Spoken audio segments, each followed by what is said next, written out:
Welcome everyone to a new segment this week on the Sports Trigger for the Rabbit and the Hare picks. Travis, are you ready to get started?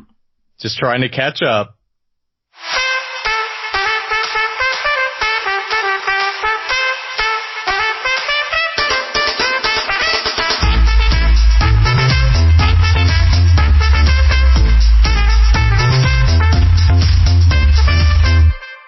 Aloha, everyone. I don't know why I just fucking said that, but I did.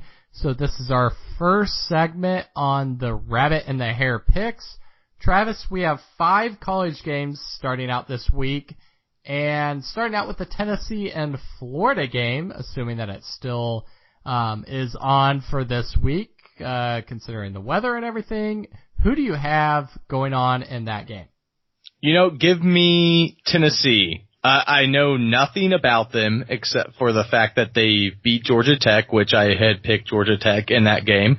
And then I saw Florida get basically annihilated by Michigan first week. Granted, they had all those suspensions, but at the same time, you think they could at least get it past half field more than once. So I definitely have Tennessee in that game. I don't know anything about them, but I'm going to go with them for the time being. Wait a second. Where's the game at? It's in Florida, right? It's in Florida, yep. Yeah, Florida, and Florida's a 4.5 point favorite, right? Right.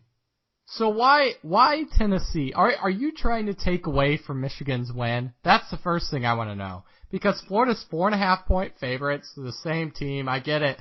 Tennessee's undefeated so far. They've looked, you really haven't seen too much yet against great competition. What is it about Tennessee where you're like, okay, they're gonna pull this out, or are you just betting against a spread where Florida's not gonna cover with the 4.5? No, it's really just the fact that nobody's talking about Tennessee at all this year. In the past couple of years, all everyone would talk about, especially in the SEC channels, was Tennessee. Oh, they have Dobson, Butch Jones. They're gonna do something this year. They're gonna win the SEC. They're gonna challenge Alabama. And guess what? They didn't. This year, nobody's talking about them at all. They were ranked somehow.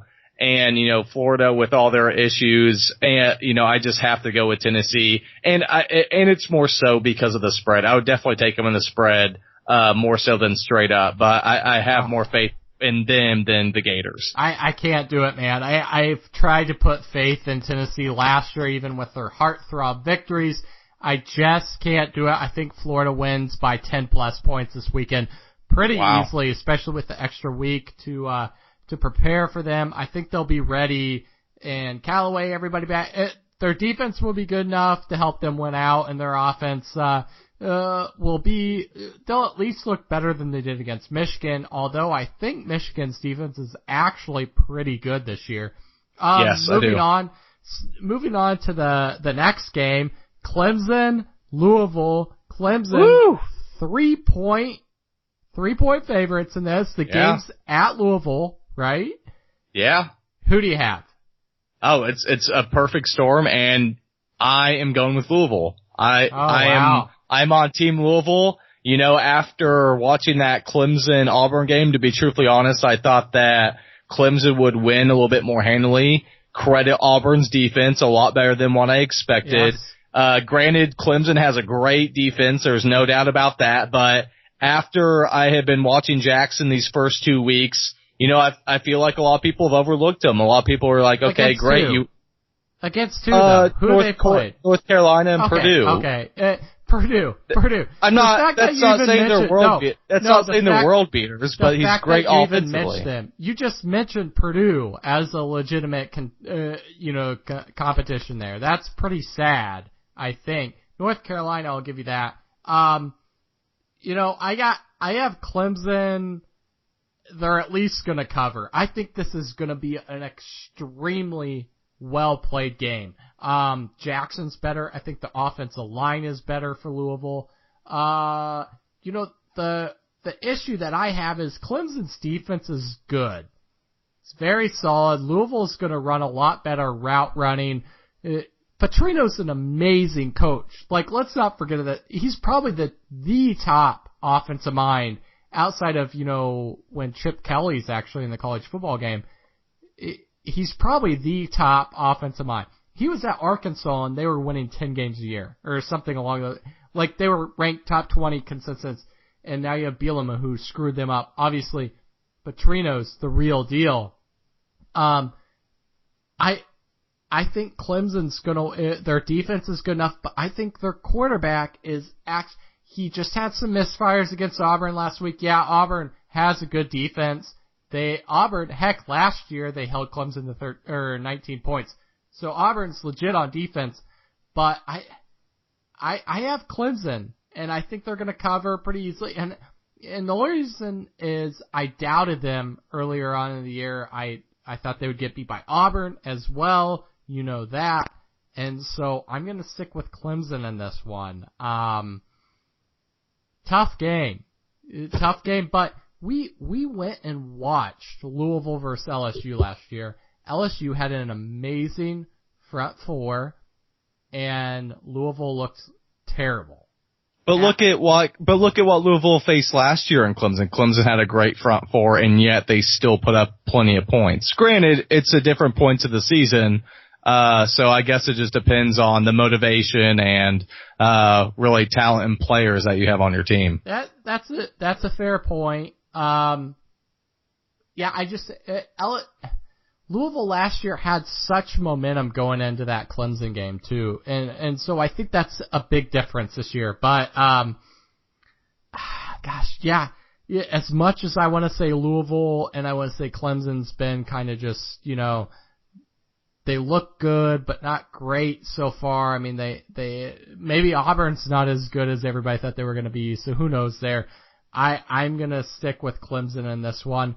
Moving on to the next one, LSU and Mississippi State. LSU is favored by 7 points right now. Who do you got?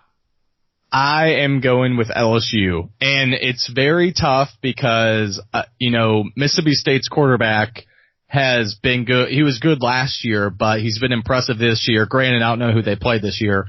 But he's a very impressive quarterback, and, LSU on the road isn't the same as LSU at home.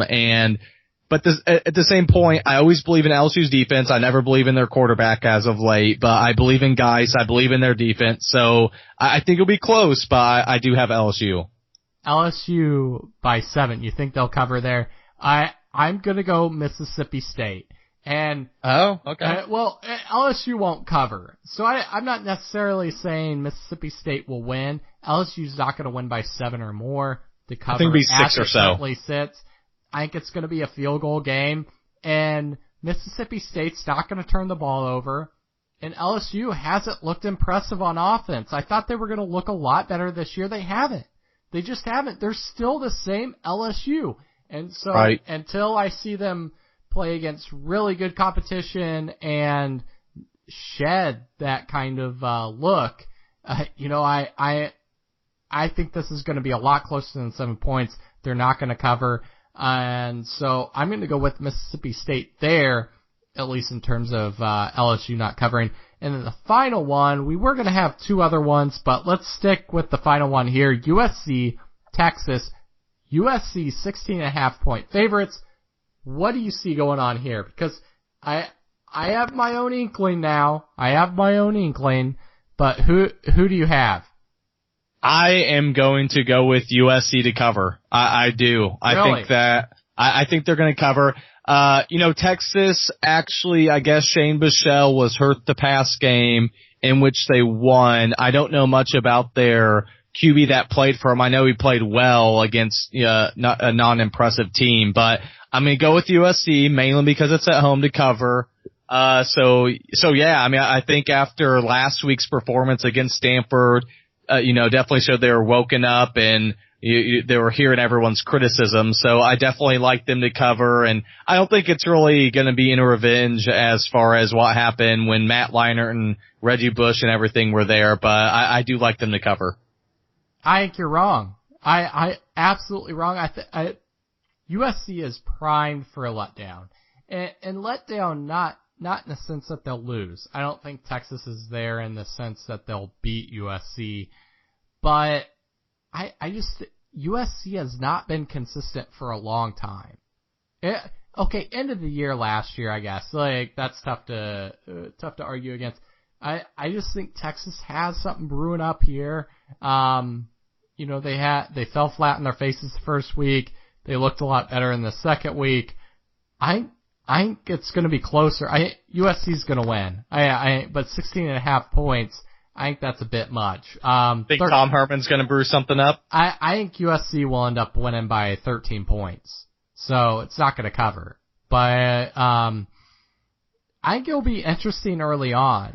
Herman wins against, ranked opponents. That's who he wins against. So Maryland wasn't ranked.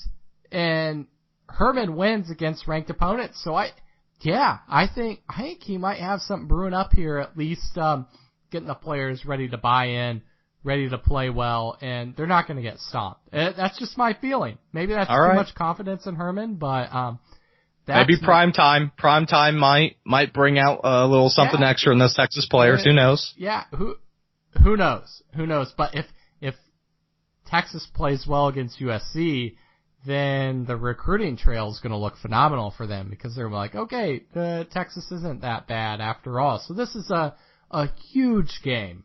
Statement game. Huge game for Texas. And USC obviously, but huge game for Texas recruiting and everything else.